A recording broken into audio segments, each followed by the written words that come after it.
And why do happy people cheat?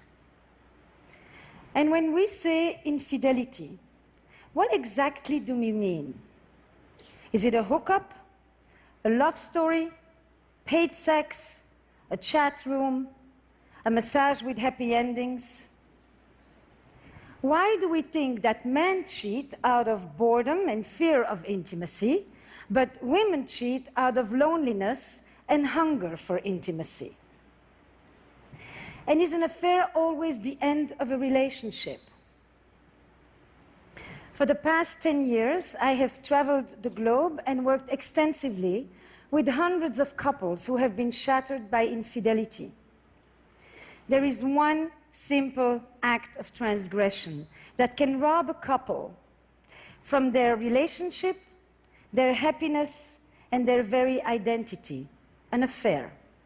And yet, this extremely common act is so poorly understood. So this talk is for anyone who has ever loved. Adultery has existed since marriage was invented, and so too the taboo against it. In fact, infidelity has a tenacity that marriage can only envy. So much so that this is the only commandment that is repeated twice in the Bible. Once for doing it, and once just for thinking about it. So how do we reconcile what is universally forbidden, yet universally practiced?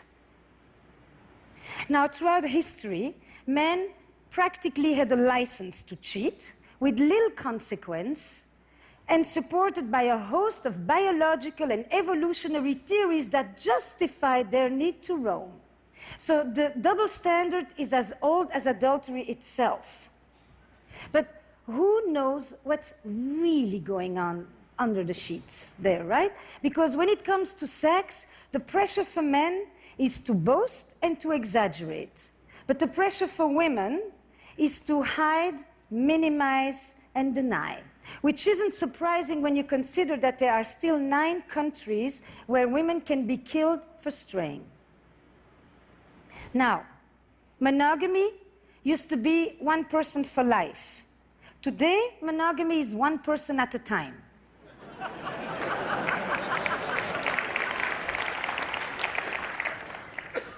I mean, many of you probably have said, I am monogamous in all my relationships. We used to marry and had sex for the first time, but now we marry and we stop having sex with others. The fact is that monogamy had nothing to do with love.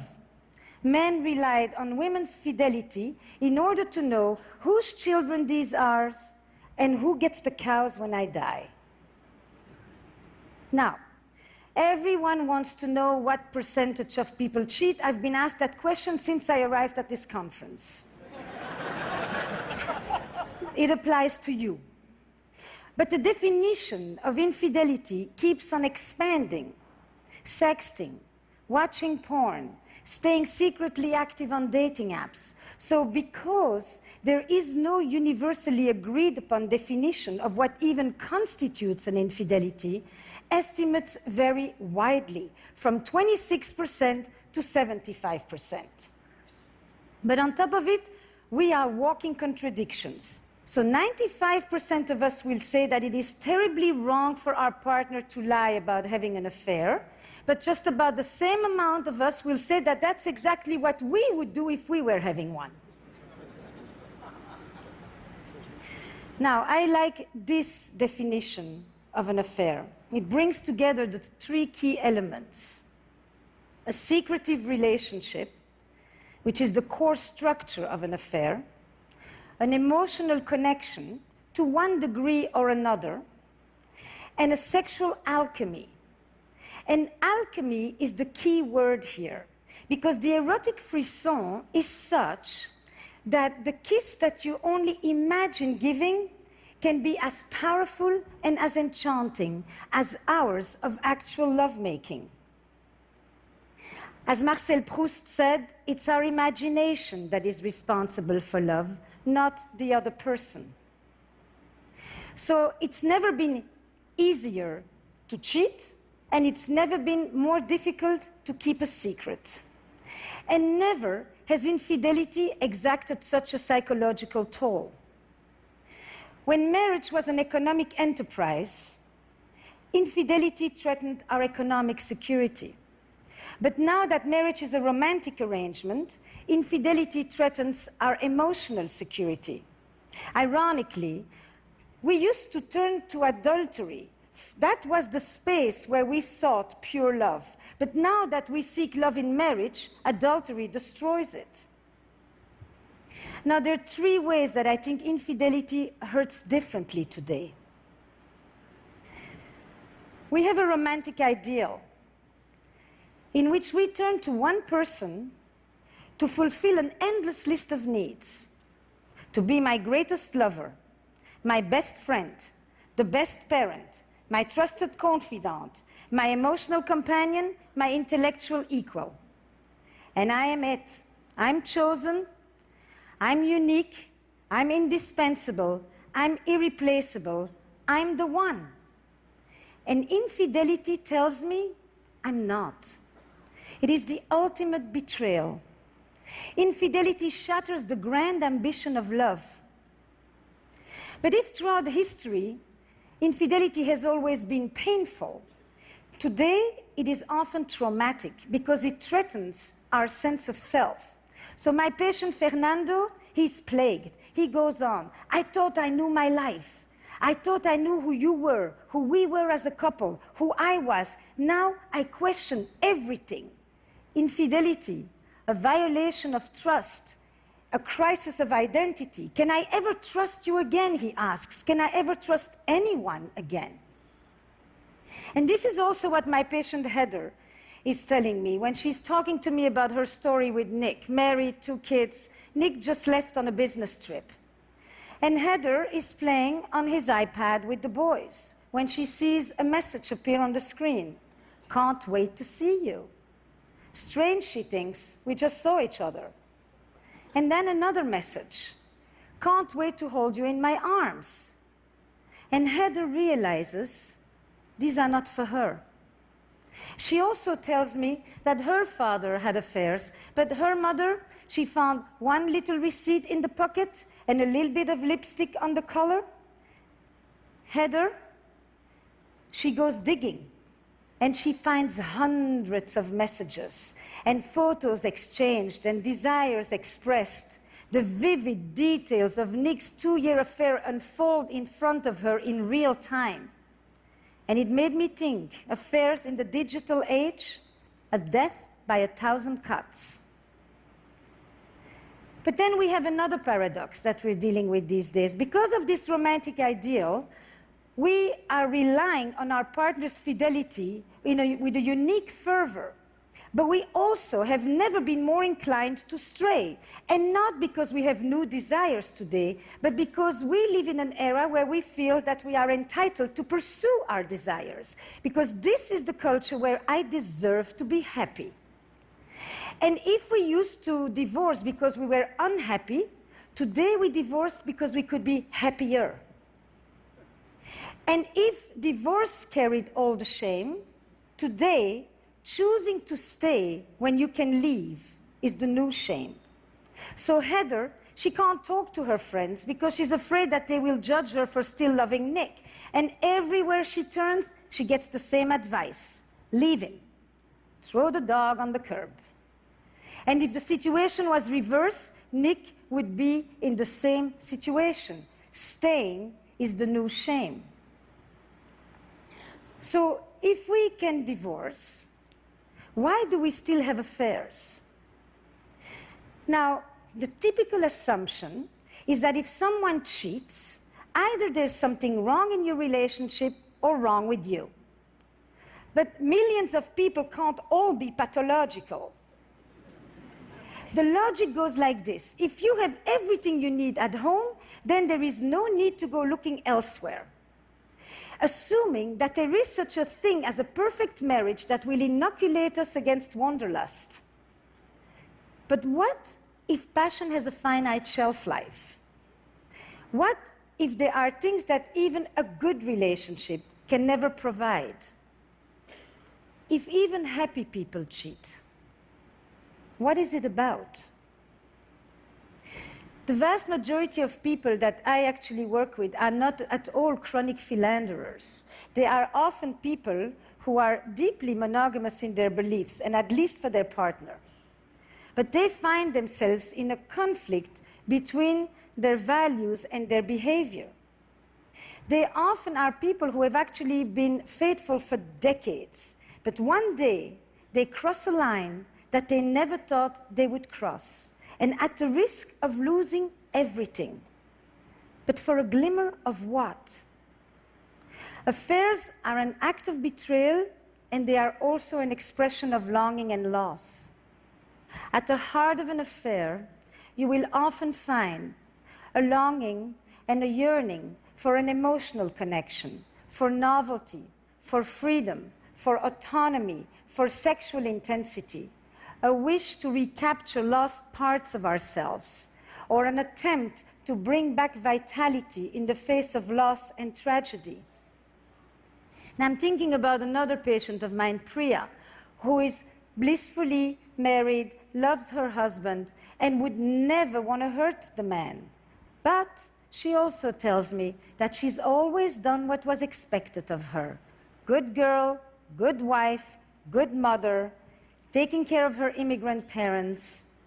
Priya, she fell for the arborist who removed the tree from her yard after Hurricane Sandy. And with his truck and his tattoos, he's quite the opposite of her.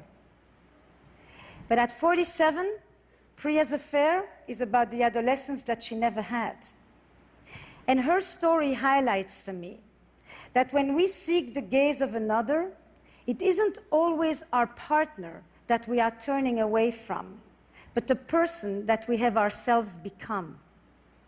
And it isn't so much that we're looking for another person, as much as we are looking for another self. Now, all over the world, there is one word that people who have affairs always tell me. They feel alive. And they often will tell me stories of recent losses, of a parent who died, and a friend that went too soon, and bad news at the doctor. Death and mortality often live in the shadow of an affair because they raise these questions. Is this it? Is there more? Am I going on for another 25 years like this? Will I ever feel that thing again? And it has led me to think that perhaps these questions are the ones that propel people to cross the line, and that some affairs are an attempt to beat back deadness and an antidote to death.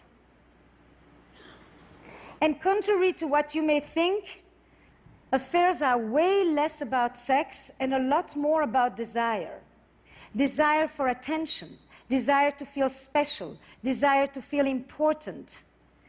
And the very structure of an affair, the fact that you can never have your lover, keeps you wanting. That in itself is a desire machine, because the incompleteness, the ambiguity, keeps you wanting that which you can't have. Now, some of you probably think that affairs don't happen in open relationships, but they do. First of all, the conversation about monogamy is not the same as the conversation about infidelity. But the fact is that it seems that even when we have the freedom to have other sexual partners, we still seem to be lured by the power of the forbidden. That if we do that which we are not supposed to do, then we feel like we're really doing what we want to.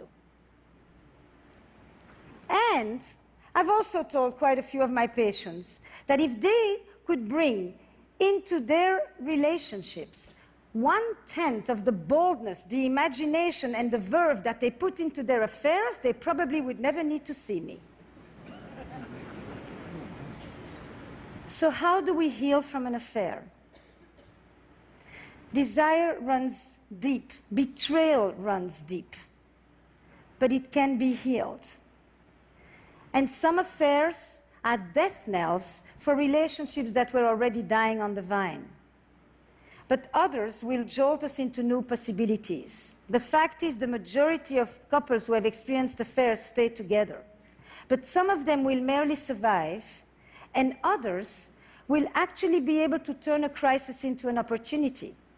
They'll be able to turn this into a generative experience. And I'm actually thinking even more so for the deceived partner, who will often say, "You think I didn't want more? But I'm not the one who did it."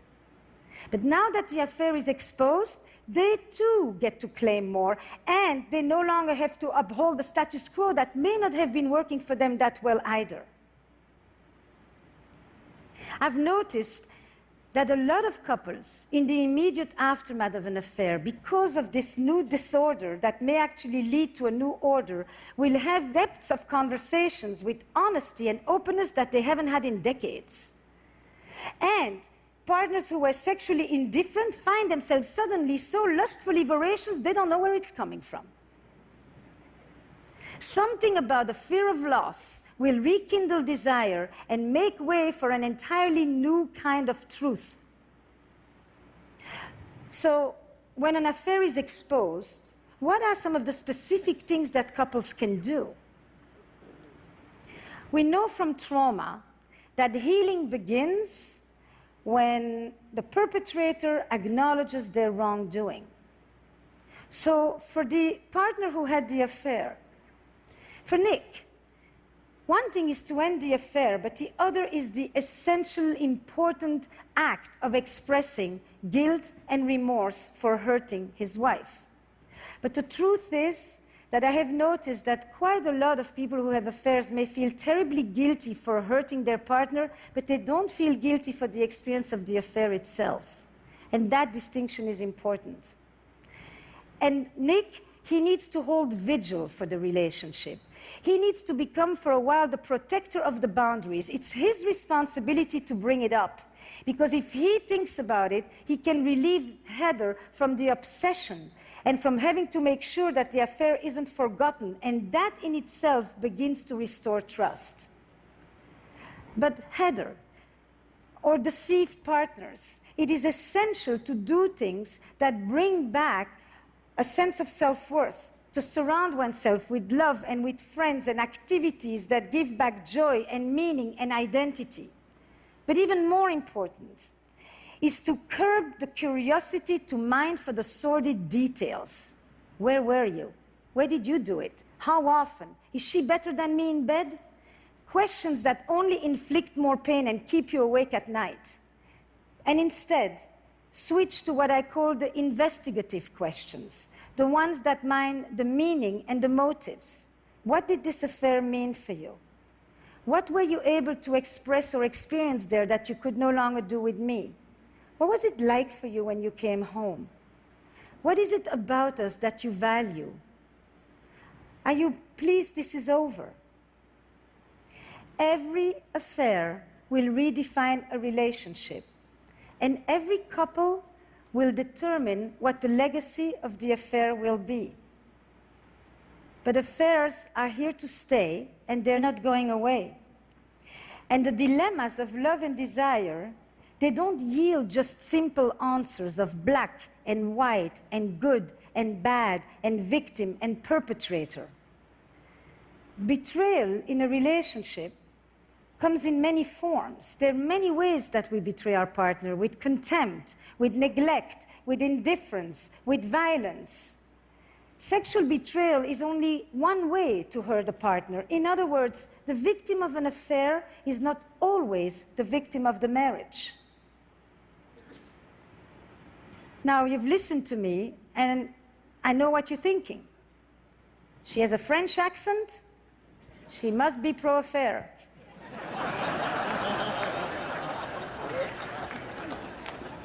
So you're wrong. I am not French.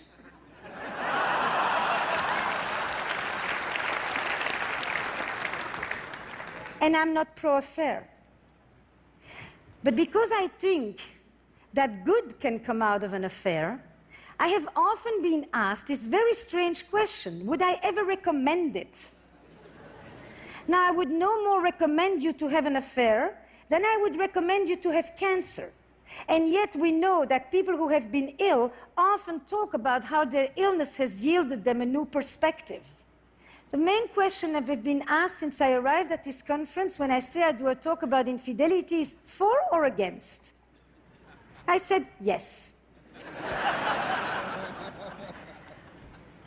I look at affairs from a dual perspective. Hurt and betrayal on one side, growth and self-discovery on the other. What it did to you and what it meant for me. And so when a couple comes to me in the aftermath of an affair that has been revealed, I will often tell them this. Today in the West, most of us are going to have 2 or 3 relationships or marriages. And some of us are going to do it with the same person.